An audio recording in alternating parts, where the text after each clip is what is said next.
Bom dia a todos. Antes de mais nada, o Exército agradece à professora Silva pela oportunidade de estarmos aqui presentes. Primeiramente, uma contextualização.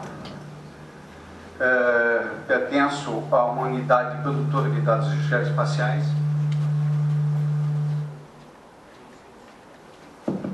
Eu pertenço a uma unidade produtora de dados geoespaciais que produz desde o século XIX. A Diretoria de Serviço Geográfico do Exército produz dados desde 1888. Tem 120 anos. Temos o Exército dedica cerca de 1.200 profissionais para essa produção, 100 doutores, engenheiros, e mais 400 técnicos e pessoal de apoio. Temos 5 unidades, uma em Porto Alegre, uma no Rio de Janeiro, uma em Brasília, uma em Manaus e uma em Recife, que produzem dados para o país e para as forças. Bem, o nosso objetivo aqui, então, é apresentar a infraestrutura de dados espaciais. Eu não sou o representante oficial da infraestrutura de dados espaciais. Eu sou apenas um técnico que produziu, trabalhou na sua edição. Se existe alguém que pode representar legalmente, é a secretária de Orçamento e Gestão do Ministério do Planejamento, que também é presidente da Comissão Nacional de Cartografia. É o órgão federal de mais alto nível que congrega um colegiado de instituições que trabalham na infraestrutura nacional de dados espaciais. Bem, então vou começar minha apresentação com uns aspectos bastante básicos. Peço desculpas aos técnicos que têm maior conhecimento aqui presentes, mas eu vou tentar trazer uma informação mais simples. No entanto, é simples até um certo limite. Mas acredito que tentarei simplificar bastante os termos. Bem, desafio do Estado moderno: racionalizar as ações, otimizando a otimização de recursos públicos. Todos aqui falaram. Temos 1000 órgãos produzindo dados e duplicados, gastando dinheiro público. Temos que encontrar uma solução para isso. Instrumentos para isso: a informação geográfica. Vejamos o que é informação geográfica.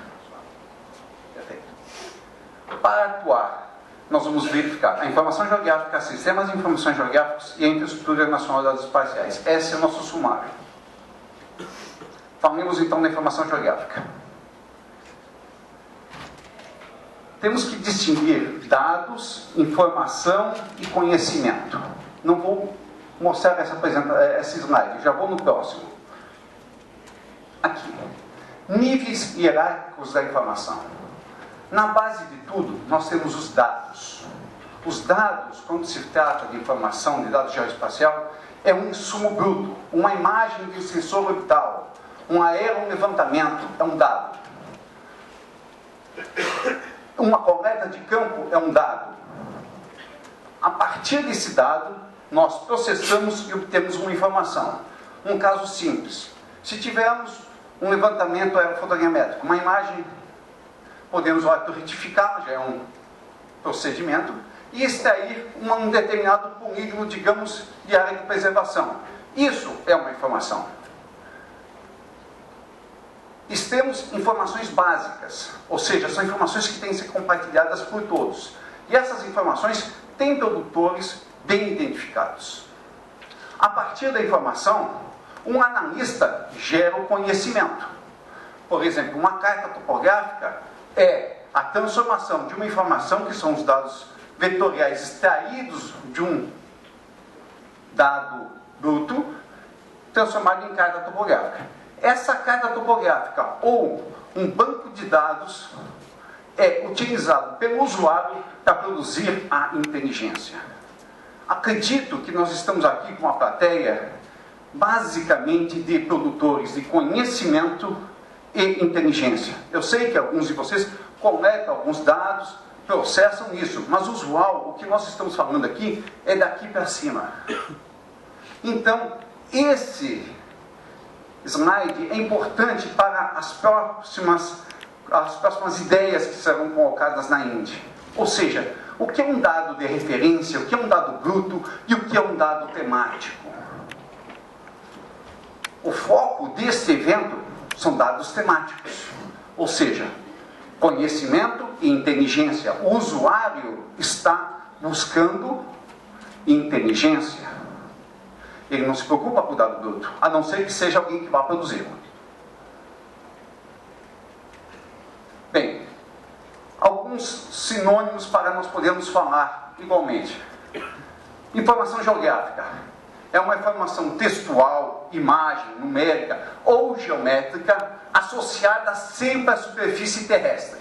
Então, qualquer informação que for associada à superfície terrestre é uma informação geográfica. A conta bancária sua é uma informação geográfica? Não. A sua casa é. Então, o que vocês produzem? Um polígono de conservação de uma área ambiental. Isso é uma informação geográfica. Outras denominações de informação geográfica: informação geoespacial, geoinformação, informação georreferenciada, dado geográfico, dado geoespacial ou geodado. Vamos tomar todos como sinônimos. Há pequenas e sutis diferenças entre alguns, mas podemos tomá-los como único. Para que serve a informação geográfica? A análise da informação geográfica proporciona o conhecimento necessário para subsidiar decisões eficientes, sejam elas em nível estratégico ou decisões do cotidiano. Algumas aplicações na área de meio ambiente: controle e fiscalização de parques, reservas, recursos naturais, áreas degradadas. Um exemplo: a não preservação de matas ciliares prevista em lei, resíduos industriais. Bem, aqui uma série de possibilidades. Aqui também várias outras na atividade econômica, agronegócios, petróleo e gás, telecomunicações, mineração, na parte de infraestrutura, monitoramento e abastecimento de água, saneamento, energia elétrica, transportes, ações governamentais e públicas, outras tantas. Esse slide, inclusive, foi retirado numa apresentação que a gente fez para a ministra do Meio Ambiente sobre a aplicação dos dados geoespaciais no CAR, Cadastro Ambiental Rural. Perfeito. Não vou me estender sobre isso, todos aqui têm mais conhecimento do que eu sobre a utilidade do dado geoespacial. O que importa aqui é o seguinte: dados geoespaciais devem ser armazenados em grandes bancos de dados. Quando falamos em dados geoespaciais, nós temos os dados na forma matricial, ou seja, imagens de sensores orbitais,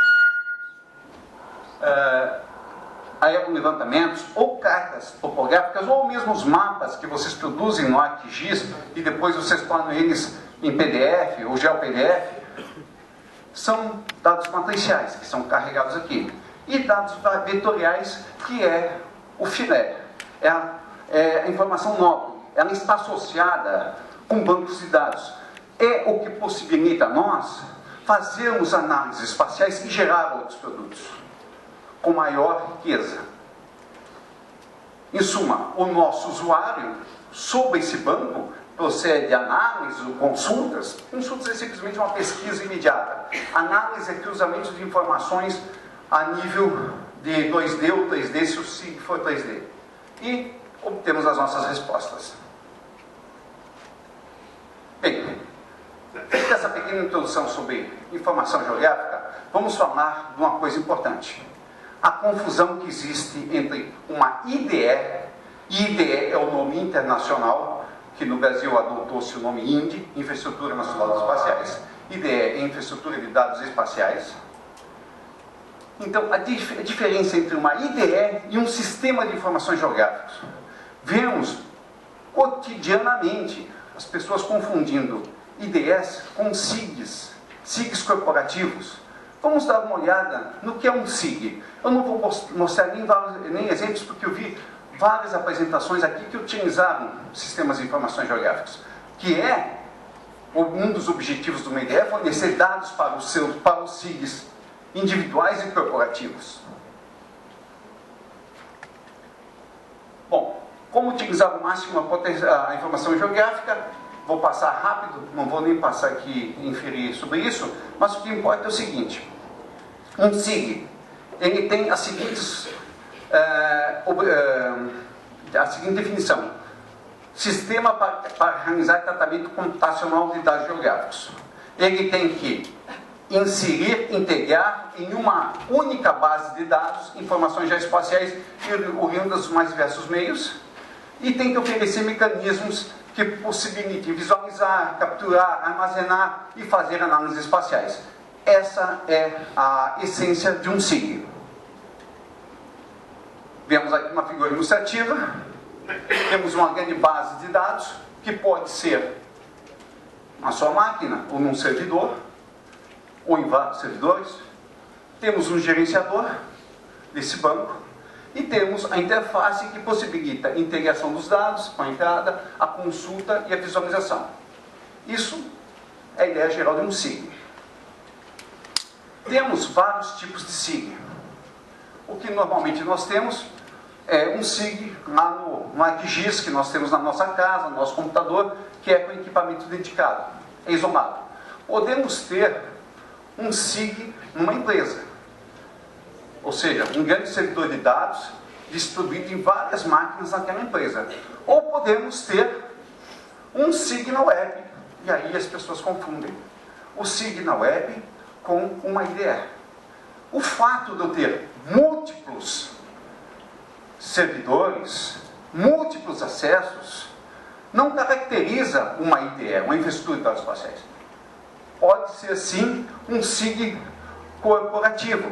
Nós fizemos um estudo em várias IDEs e sabemos que tem alguns estados aqui dizendo que tem uma IDE, mas na verdade ele tem um SIG corporativo, acreditando que é uma IDE. Uma IDE tem requisitos mais sutis, mais requintados do que isso. Lembrem-se, um SIG é um grande usuário da IDE. É como a informação vai chegar a você e que você vai tratá-la. Mas ele não é uma IDE. Então vamos fazer a separação entre um sistema de informações geográfico e uma IDE. E vamos ver por que tem diferenças. Quais são as dificuldades de um SIG na utilização da informação geográfica? Fonte de informações limitadas. Mesmo que eu tenha 10 servidores de uma gigantesca empresa, se ela só tiver as informações dela, ela tem informações limitadas. Se ela não tiver como acessar outras organizações que têm fontes de informações que ela não tem nem capacidade de produzir, ou mesmo não tem a capacidade legal de gerar, ela está tendo um SIG corporativo. Um gigantesco SIG, mas está tendo. Então, as fontes de informações para um SIG sempre serão limitadas. Muito bem. Ou seja, somente os dados da organização. Esse é um problema crítico. Falta de visão global. Se suas informações são limitadas, você só tem a visão colocada por um determinado grupo. Você não tem a visão do outro, que provavelmente vai ter que interagir com você, de outra organização. E a dificuldade da atualização. Por que dificuldade de atualização? Porque qualquer dado eu vou ter que comprar, eu vou ter que fazer. E que custo é isso? É o que nós temos hoje, quase que generalizadamente no Brasil. Se o Ministério do Ambiente precisa de material, vai contratar uma empresa para fazer o dado dele, porque ele não tem na base dele. Se o Ministério das Energias necessitar, a mesma coisa. E assim vai. Grande dificuldade na atualização, ou seja, só pagando. Vamos ver então como contornar essas três dificuldades em termos de um SIG. E se é possível de contornar. Captura de informações por meio próprio. Sim, é possível. Você pode manter atualizado capturando por meio próprio. Mas isso é demorado, só vai depender de você e caro. Pesquisa em provedores particulares de informações. Oba, temos o Google. Ótimo. Quem vai fazer um laudo pericial e entregar para um juiz e dizer fonte Google, Wikipedia? Quem? Foi bem colocado ontem aqui. É uma fonte de indicativa de aonde procurar. É um bom... Tem informações confiáveis? Ah, tem, mas você não tem certeza disso. Esse é o problema. Então, isso se você estiver usando ali. Qualquer um coloca Um exemplo que eu sempre cito, tá saindo de Recife até Canoa Quebrada, no Ceará, botar no Google, eu sou usuário do Google, sou fã do Google, Canoa Quebrada, descobri que tinha 15 registros de Canoa Quebrada que saía de Recife até onde era. Qual é a verdadeira? Eu sabia qual era a verdadeira, porque eu sabia quando eu queria ir, mas sempre há uma informação que você não tem essa certeza. Qualquer um coloca a informação lá, válida ou não. Os problemas são múltiplos provedores. Quantas vezes você fez uma pesquisa no web e voltou 1000 registros? Qual você vai escolher? E a heterogeneidade dos dados e desconhecimento da confiabilidade dos mesmos. Como várias pessoas aqui disseram, os dados surgiram das mais variadas formas. Ninguém tem compromisso com padrões de dados. Certo? Quando são múltiplos provedores. Eu não estou falando mais em Google, eu estou falando múltiplos provedores. Você vai pegar alguma coisa no Chico Mendes, outra no IBAMA, outra no MMA, outra não sei o que, não sei o nada. Se essas instituições não tiverem padrões, cada uma vai mandar de acordo com a cabeça do seu técnico. Mas isso não acontece no Brasil, não se preocupe. O que fazer? Democratizar o uso da informação. Perfeito? Então, se nós queremos reduzir custos, nós temos que dividir a informação. Mas para dividir a informação, não basta disponibilizá-la. A disponibilização da informação não é suficiente. A IDE veio como uma panaceia. Vai resolver nossos problemas. Só que é um detalhe, entre uma ideia e a prática, há uma distância muito grande. Muitas coisas têm que serem feitas para que haja uma IDE. IDE, como eu disse, é um conceito mundial. Mas esse conceito mundial surgiu depois de 11 de setembro, por causa da confusão que deu nos Estados Unidos. Existiam muitas fontes que não se falavam. Só que os brasileiros, pelo menos uma vez, desde 1967, já tinham previsto uma IDE com outro nome, estava em lei. Claro que não sem essas tecnologias. Então, se nós formos resgatar o nosso conhecimento antigo, vamos perceber que essa ideia já é muito antiga, só que nunca foi colocada em prática 100% como tem que ser feita. Muito bem. Vamos falar então da IDE. O objetivo: criar um ambiente confiável que permite o acesso, intercâmbio de dados geoespaciais aos usuários e produtores públicos e privados. Ou seja, a informação tem que ser disponibilizada? Tem. Você tem que saber onde é que está a informação? Tem. Você tem que saber qual é a qualidade da informação? Tem. Mas para tudo isso, há alguns requisitos. Vejamos então o nosso caso, o caso Brasil, Infraestrutura Nacional das Espaciais. Não existe uma organização chamada INDE. O que existe é essa estrutura que o Ministério do Planejamento está capitaneando. Tem um órgão executivo de algumas atividades. Vocês vão conhecer a INDE através do seu geoportal, que nada mais é que um site com disponibilização de serviços. Nada mais. Se nós não tivermos os nós alimentando, não serão ótimas ideias. E aí que entra a parte de vocês. Um nó. Nós precisamos de um nó com informações marítimas e costeiras. Vocês vão ver, se vocês olharem o plano de implantação da INDE, capítulo de dados geoespaciais, foi eu que escrevi, por sinal, eu coloquei lá, quem é o responsável por esse dado? NI, não sei, não identificado. Quem é o pai dessa criança? Bem, é importante que na esfera federal isso seja feito, mas às vezes os estados têm um papel muito importante. Eles começam a atividade que contamina o governo federal. O que nós temos hoje são inúmeros estados que já estão muito adiantados na implantação de IDS. Então, uma coisa é a Infraestrutura Nacional das Espaciais, nacional. Nada impede que os estados tenham suas IDS estaduais. Aliás, muito desejável. E algum dia vamos chegar a um nível, como é na Espanha, de cidades terem suas IDS municipais. Ou seja, é um conjunto de nós que vão se ligando e fornecendo uma grande cadeia de informações confiáveis.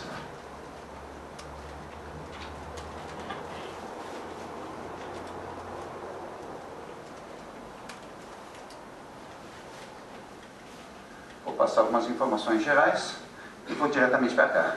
Essa é uma visão sistêmica de uma IDE. Eu tenho 5 grandes componentes numa infraestrutura de dados espaciais. Eu não estou falando nem IND, estou falando a IDE. São os atores, as políticas e legislações, os padrões, as especificações técnicas fundamentais, as tecnologias e os dados. Nós vemos, a grande preocupação é tecnologia, mas tecnologia existe muita, barata e até de graça. Se você pedir uma empresa, a primeira coisa que ela vai tentar é empurrar a tecnologia, não vai estar preocupado com os aspectos mais importantes. O que é o aspecto mais importante de uma infraestrutura de dados espaciais? Dados. Dados. Sem dados não existe nada. Eu posso ter uma maravilhosa estrutura tecnológica que não vai servir para nada. E os dados são caros e demorados. E os dados exigem especialistas. E é uma coisa que tem que ser pensada com grande antecedência. Aqui nós temos uma camada especificamente de tecnologias, ou seja, as aplicações dos usuários, o servidor de catálogo, o servidor de download, repositório, geoportal. Tudo isso é a face visível para o usuário. No entanto, isso aqui é o coração. Vamos falar sobre isso.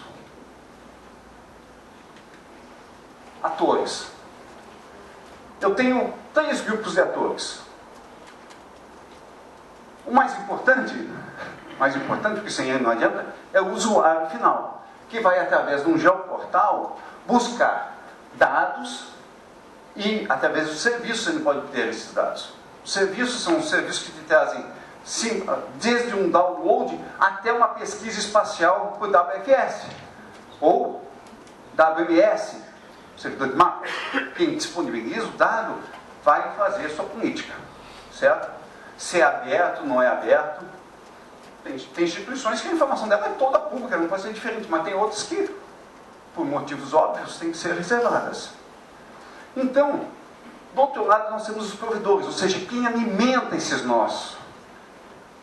Nós vimos ontem, a Petrobras é um grande usuário, mas é um grande provedor de dados.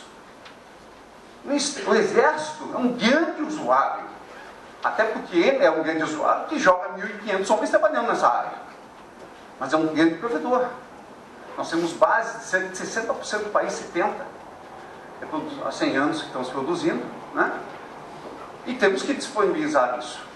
Nós não disponibilizamos faixas de fronteira, regiões sensíveis para o país. Alguns órgãos do governo federal vão ter acesso, ou esse mesmo estadual, ou pesquisadores, mas é uma questão limitada. Mas nós não vamos colocar na internet a nossa faixa de fronteira.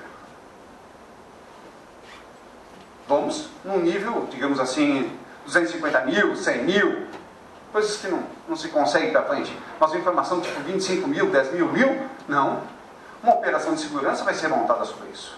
Bem, aqui embaixo nós ainda temos desenvolvedores que fazem aplicativos específicos de acesso, como, por exemplo, a apresentação do nosso companheiro há pouco. Tá? Aquilo é um aplicativo sobre um dado que eles fornecem, que disponibiliza como é enviar-se a informação em si, facilita o acesso. Bem, e temos as soluções comerciais. Então, todos esses geoportais podem ser montados com um banco comercial ou não. Não há amarração de tecnologia. Se você quiser montar seu banco Oracle com tecnologia do Map Server, da ESB, você monta. Basta você ter dinheiro para manter isso. O caso específico do Exército, nós desenvolvemos toda a plataforma baseado no Terranib do INPE. Então, é totalmente free. E não tem custo nenhum, e tecnologia totalmente nacional. Não dependemos uma vírgula de tecnologia estrangeira, nada. Agora, você tem recursos para manter? Parabéns. Infelizmente, nós não temos. Nós temos que desenvolver.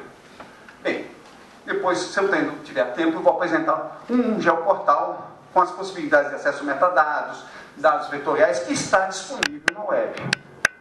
Depois eu falo sobre esse assunto. Bem, essa aqui então é a visão dos atores. Tecnologias. Nós temos, para a tecnologia, os servidores de aplicação, servidores de mapas, catálogos de metadados, tudo isso no geoportal. Aí eu não vou entrar em detalhes sobre os serviços disponibilizados, mas são todos baseados na OGC. Inclusive nós desenvolvemos e utilizamos todos os padrões da OGC para fazer isso aqui. E temos aqui o cache, o banco de dados, o sistema de arquivos e o sistema operacional. Essa aqui é uma solução que tem pacotes prontos no mercado. Se você tiver dinheiro, a empresa vai e monta para você. Isso eles podem fazer. Não aconselho, a não ser que vocês sejam pobres como nós que temos que desenvolver, não aconselho a se preocupar com isso. É muito pesado. Tá? Agora, tem coisas que a empresa não vai fazer para vocês. Só vocês podem fazer. Só vocês têm o conhecimento. Então, passo logo para o próximo slide. A essência da coisa, dados. E quando falamos em dados, estamos falando em metadados, informações de dados geoespaciais, que podem ser do tipo vetorial e matricial. Então, o que eu tenho que disponibilizar são os metadados que nos levarão aos dados. Como é que isso acontece? Normalmente, na IDE, na Índia, é assim. Eu sou um grande provedor. Eu tenho um servidor de metadados com todos os metadados. Por sincronismo, o servidor central da Indy olha meus metadados e mantém eles atualizados. Então, quando você entrar no portal da Indy, você vai procurar informação de determinado local. Como é que ele vai saber para onde direcionar? Através dos metadados que eu forneci ao servidor da Indy. Então, eles estão duplicados? Estão.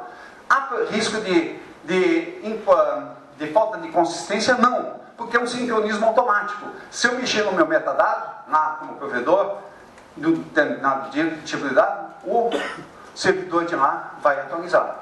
E isso serão 500 servidores de metadados alimentando um único. Na Indy, vocês não vão encontrar nenhum dado. O dado fica com o usuário, com o produtor. E esse é o princípio. Não há centralização de dados. É um absurdo você transferir o seu dado para outra instituição cuidar dele. Pode até ser que, por falta de capacidade tecnológica, a instituição é pequena, tenha que fazer isso. Está previsto na Indy. Secretarias pequenas, municípios que não têm condições, eles podem fazer isso. E essa disponibilidade está.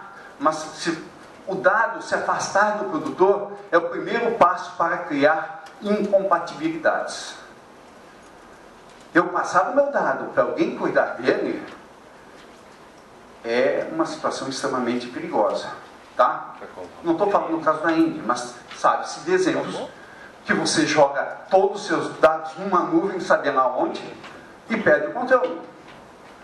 Nós oferecemos uma solução milagrosa de passarmos todos os dados do país para uma instituição que iria cuidar dos nossos dados. Dados que eles não têm interesse. Dados de segurança, fronteira e tudo mais. Por módicas quantias anuais, muito baratinho, que depois de 4 anos, depois que eu criar minha dependência total, vai triplicar, porque nós já passamos por isso há 30 anos atrás. Nós já cometemos esse erro. Jogar todos os nosso cacife numa empresa ou numa estrutura. Chegou um momento que nós não tínhamos recursos para manter o que eles queriam, que tivemos que começar do zero. O dado tem que ficar com vocês. Até porque cria ciúmes no técnico que produziu o dado. Mas eu vou passar para não sei quem. Cria, não adianta, é assim, o ser humano é assim. Ele vai boicotar a situação, mas se ele souber que o dado está no servidor ali do lado, ele vai ter boa vontade. Nós temos que pensar com o ser humano se quisermos que o sistema funcione. Eu tenho ciúmes do que eu produzi. Como me policio para fornecer o dado? Puxa vida, tenho que fornecer. Natural. Bem, então vejamos aqui uma outra visão daquilo. Nós temos aqui uma visão sistêmica. Aqui, essas setas indicam alguns tipos de usuários. Digamos aqui, ó, acessando através de suas aplicações, SEMA, São Paulo, IBAMA, Defesa Civil São Paulo, Dona Maria, Dom João, seu Pedrinho, não sei quem, todo mundo acessando a IDE. Na verdade, a IDE aqui são milhares de servidores distribuídos no país todo, tá? milhares, eu estou sendo bonzinho, né? Vai chegar algum dia que vai ser, né? No momento são pouquinhos, mas vai crescer, vai crescer. Bom, mas não interessa para ele. Então ele vai acessar através da interface de serviços, ele quer baixar um dado, vai baixar. Ele quer fazer a procura de uma informação, vai fazer isso. Então, ele vai ter essa possibilidade. Aí, o que ele vai ter acesso nessa base? É essa pirâmide que eu estou vendo aqui. Aqui embaixo, ele tem acesso a dados subsidiários e acessórios de referência. Ou seja, imagens e sensores orbitais que estão devidamente autorizadas a ser fornecidas. Voos. Nós temos um voo que cobriu praticamente todo o país em 1964, só faltou algumas regiões amazônicas. É um material essencial para qualquer análise histórica. Isso é um dado de referência que tem que ser disponibilizado, mas é um dado bruto, é um voo, são fotografias aéreas, digitais, que estão na base. E outros elementos mais. Dados de referência são aqueles dados que o Estado brasileiro diz, você pode usar, que é um dado legal. Pode não ser o melhor dado do mundo, mas alguém vai assumir a responsabilidade por ele. Então, é um dado de referência. Normalmente, eu vou abrir aqui. E aqui, no topo da pirâmide, dados temáticos, nós ainda não temos. Nós precisamos justamente que vocês entrem nesta camada aqui, dados temáticos. Aqui, transformando. Por exemplo, ontem eu vi a apresentação do menino do Ministério do Meio Ambiente. Cartas sal são um tipo de dado temático. Agora eu pergunto, ela pode entrar na INDE? Ela tem padrões? Ela tem especificações técnicas? Eu estou dizendo que pode, isso aqui é uma hipótese, né? Vou ter um exemplo possível. Gestão costeira, não sei o quê. Poderia estar aqui? Poderia. Se for feito o dever de casa, se alguém encabeçar uma equipe e que não vai dizer que é dono da IDE de São Paulo, porque aí já vai conseguir uma vontade de todo mundo. Mas se alguém encabeçar uma equipe para fazer isso, vocês vão poder alimentar isso aqui. E dados de referência também, apesar do governo federal ter produzido muito, São Paulo é um dos poucos estados que quase toda a base foi produzida por órgãos do próprio estado. Aqui, como dado básico aqui, de referência, eu tenho os modelos digitais de elevação, mosaicos de imagens e imagens, orbitais ou aerotransportadas. Isso são dados brutos, mas que são importantes para o georreferenciamento de informações. E os dados vetoriais aqui no meio, e aqui nós temos mais conhecimento, propriamente dito. Eu vou mostrar alguns exemplos, dois casos, cartas topográficas e modelos digitais de elevação. Então, nessa base eu tenho isso. Isso aqui não obrigatoriamente está no mesmo servidor que esse nem na mesma instituição. Isso aqui não tem uma instituição que é dona. Várias instituições têm donas desses dados. Os dados de São Paulo vão ser fornecidos por uma instituição, os dados de Manaus, aliás, do Amazonas por outra, e assim vai. Aqui eu vou mostrar alguns exemplos rápidos daquelas coisas que estavam em amarelo. Modelos digitais de elevação. Isso aqui é um mapeamento que está sendo feito para o estado da Bahia, 560 mil quilômetros quadrados. Dá para pagar alguns aí? O já pagou, né?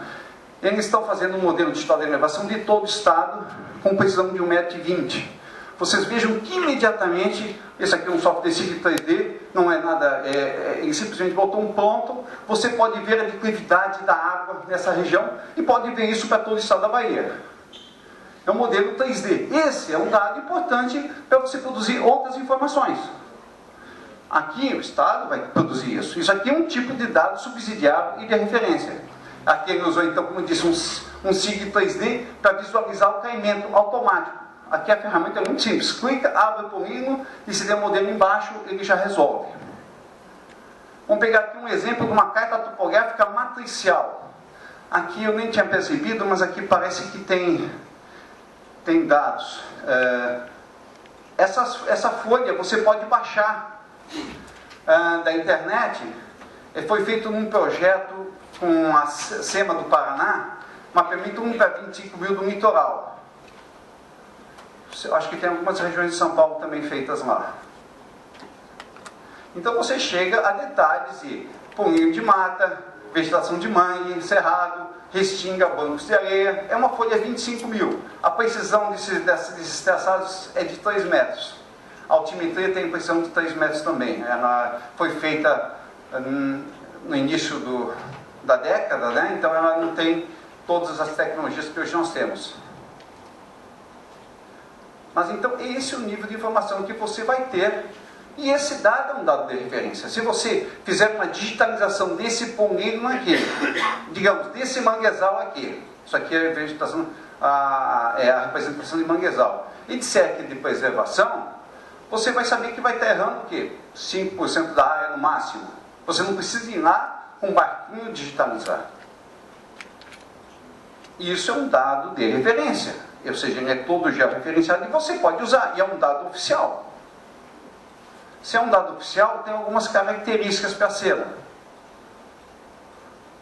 Já está no início da folha. Vocês baixem a folha, vocês podem baixar ela como um todo.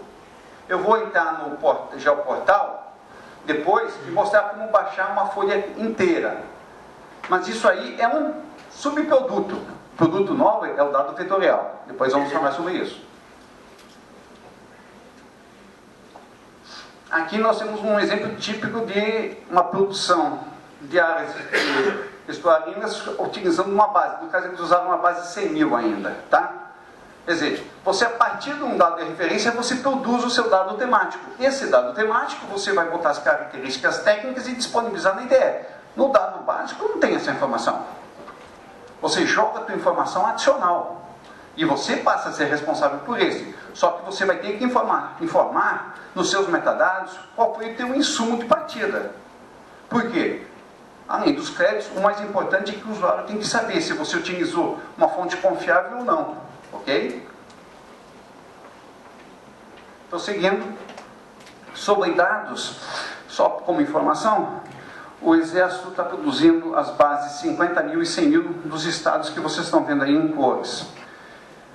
Nós dedicamos aos estados um pouco com menos recursos, os mais abonados têm condição de fazer sozinhos, né? Mas dão quase 3 milhões de quilômetros quadrados que estão sendo produzidos. Toda a nossa capacidade de produção está extremamente empenhada nessa produção, além dos grandes eventos que é a Copa do Mundo, Olimpíadas e Copas Confederações, que temos produzido os dados cadastrais dessas 60 cidades. Aqui, só a título de ilustração, esse é um dos projetos, o projeto de levantamento da Amazônia. Essas regiões que vocês estão vendo coloridas não tinha informação nenhuma, em nenhuma escala. Esse projeto está sendo feito com levantamento de radar, banda P e banda X. A banda P tem a característica de ultrapassar a copa das árvores, então nós podemos saber o que tem embaixo dessas regiões todas. Tá? Aqui um exemplo típico de uma região. É isso que a gente vê numa imagem de sensor orbital, né? Não dá para saber o que é isso. Aí você jogando a banda P e banda X, você consegue ter detalhes do relevo. Aí nós fizemos algumas simulações quanto a isso. Aqui, por exemplo, jogamos a porta 50, depois a Copa 50 e 100. Aliás, essa apresentação foi mostrada para ministro do Meio Ambiente, que ia conversar com o presidente na hora daquela mudança do Código Florestal, o que iria acontecer alterando a cota 50 para 100, não sei o que iria acontecer, só sei que se mudasse, tudo estava liberado para cortar, não tem problema. Né? Porque não existe modelo digital de elevação de precisão nesse país, em grande escala. O que nós temos geral é só o SRTM, que não é uma informação adequada. Tem nos elementos pontuais. Bom, isso aqui é apenas um exemplo. Continuando. Normas e padrões. 5 minutos? Então? 7, tá bom. Normas e padrões. Esse é um aspecto muito importante que o meio acadêmico deve colaborar. Elaborar normas e padrões. Tá? Se vocês olharem o capítulo 4 do Plano de Ação para a Implantação da INDE, tem a identificação de vários tipos de normas e padrões. Eu vou me ater aos específicos dos dados de referência. Uma informação importante. Dado de referência é um dado que segue padrões. Ou seja, pode estar na INDE. Agora, um dado oficial de referência, além disso, tem que ter sido homologado por um órgão com competência legal para isso. Essa é uma figura interessante de ser estabelecida. Produzir dados que sigam os padrões pode ser conferido, mas nem todo dado pode ser oficial. só pode ser um dado oficial se aquela instituição tem a competência legal para tal. Foi definido na IDE que tem competência legal para decidir se o dado é oficial, os organismos que a CONCAR definir como possíveis de homologadores e os órgãos que produzem os dados, as especificações técnicas. Aqui nós temos alguns exemplos de especificações técnicas. PCDGV, EDGV, ADGV, ECDV, RDGV. São duas, eu tenho aqui por sinal. Essa aqui é a EDGV versão 2.1. Essa especificação está impressa, mas ela está digital também. Vai sair a 3.0 agora até o final do ano, com a parte cadastral. E esta outra é a ADGV. As outras eu não tenho aqui. São normas publicadas e digitais. Eu vou falar um pouquinho sobre cada uma delas. Define o que é necessário para especificar um produto de dados geoespaciais. Ela não diz quais são, ela diz o que é necessário. Então você faz essa norma central que vai fatalmente puxar as outras normas. Foi bem colocado no primeiro dia, um produto, o perfil de metadados de um produto não é igual ao do outro. Apesar de nós termos um padrão nacional, que é o perfil MGB completo, ele não atende a todas as necessidades. As especificidades de cada produto têm que ser analisadas pelo técnico e fazer as devidas customizações nesse perfil. E é aqui que você vai fazer isso. Se você não tiver feito isso, você vai usar o perfil completo do MGB, que é o padrão da Indy, que está aqui. Vocês encontram na web para baixar. Essa norma aqui, não dá para dizer que existe a norma mais importante, mas é a basilar, IDGV, Estrutura de Dados Espaciais Vetorais. Diz o que eu preciso ter no meu território. O que e qual é a estrutura deles em termos de banco de dados. Quais são as categorias, quais são as classes e como se comporta no banco de dados. A ADGV já diz como construir as geometrias. E essa aqui é a especificação de controle de qualidade. Essa é a norma que eu falei ontem, ela é pesadíssima, ela tem muitos itens e se baseia também em normas ISO. Bem, nós estamos trabalhando nela. Só para ter uma ideia, na IDGV eu tenho as classes de informações, tá? Que se reflete em um diagrama de classes de dados que vão se tornar esquemas em um banco de dados, para depois na ADGV eu dizer como eu transformo cada elemento desses em geometrias. Isso são normas que têm que ser feitas. Tem que ser feitas. Tem que ser. Bem, uma visão geral da IDGV que deve ser lançada futuramente. Cartografia básica, cadastral e temática. São 3 super categorias de informações. As que vocês têm hoje nessa norma aqui é da básica. Essas duas aqui não estão liberadas ainda, mas elas entram no detalhe, como digo, de uma boca de lobo, de um poste, entre aqui. E na parte temática, aborda alguma coisa, segurança pública, isso aqui. Aqui é que tem um campo enorme para ser explorado por todos os especialistas. Propor padrões, normas para isso é o que estamos esperando. Aqui eu tenho a abertura daquela grande categoria, cartografia básica. O que eu tenho aqui? Tenho outros pacotes embaixo. O primeiro pacote é abastecimento, água e saneamento básico, administração pública, outro, estrutura econômica, educação, energia e comunicações, hidrografia, limites, localidades, pontos de referência, relevo, saúde e serviço social, sistema de transportes. O sistema de transportes é subdividido em outros 5 subsistemas. Sistema aeroportuário, de dutos, ferroviário, hidroviário e rodoviário. E por último, a vegetação. São 3 categorias de informações, mais 5 subsistemas. Se eu for explodir, por exemplo, a hidrografia, ela tem essas classes de objetos. Áreas úmidas, bancos de areia, barragem, comporta, confluência, corredeira, curso d'água, dique, fonte d'água, rocha em água, sumidor, vertedor, terreno sujeito a inundação, trecho de curso d'água, e aí vai. São classes, aí eu chego mais perto das classes de objetos que me interessam. Quando eu explodir um desses, vamos abrir aqui um desses elementos. Por exemplo, massa d'água. Tem alguns atributos que qualificam eles. Por exemplo, o nome da massa d'água é um alfanumérico, aqui que eu não vou falar. O tipo de massa d'água, que puxa um cordeirício chamado tipo massa d'água, que está aqui, oceano, bacia enseada, meandro abandonado, mar, lagoa, represa, açude, trecho de massa d'água. o regime permanente com um guia de variação temporário, seco e assim vai. Se é um booleano, salgado, sim ou não. Dominialidade dessa massa d'água, federal, estadual, municipal, são atributos que vão possibilitar as pesquisas espaciais e o cruzamento de dados. A estrutura é complexíssima. Vocês viram uma classe explodida, todas têm isso. No total vai ter mais de 3.000 atributos a serem preenchidos quando nós tivermos o cadastral pronto. É muita coisa. Isso aqui é uma visão simplificada da ideografia apenas. Só a ideografia. Temos outras 3 e assim. Isso se torna esquema em um banco de dados, um script. Isso tem que ser feito. Senão, os SIGs não vão responder como vocês estão esperando. É a visão simplificada. E o ML. Bom, conclusão, que não há conclusão, eu vou ter que acabar mesmo, né? Vamos aqui. Esse aqui é a visão do portal da Indy. Aqui eu vou apresentar para vocês. Esse é o geoportal do Exército. Vocês acessando, vocês entrem nesse ícone. Nesse ícone vocês vão ter acesso como visitante, ou se cadastrando vão ter acesso a algum nível de informações. O política de acesso já diz o que vocês vão poder ter. As instituições públicas federais podem entrar no nível mais elevado, basta não se cadastrar conosco. Aí, por exemplo, estou acessando informações por metadados. Então abro um conjunto de metadados. Eu posso simplesmente só preencher um desses.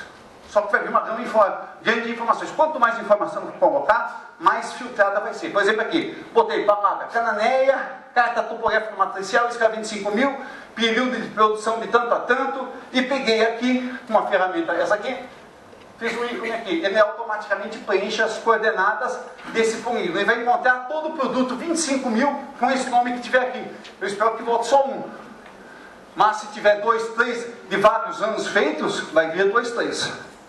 Isso, vocês vão poder entrar, não dá para ver aqui ao lado, e poder visualizar o produto, que é um PDF de baixa resolução, e depois dar download para receber um GeoTIFF de alta resolução. Isso é para dado matricial.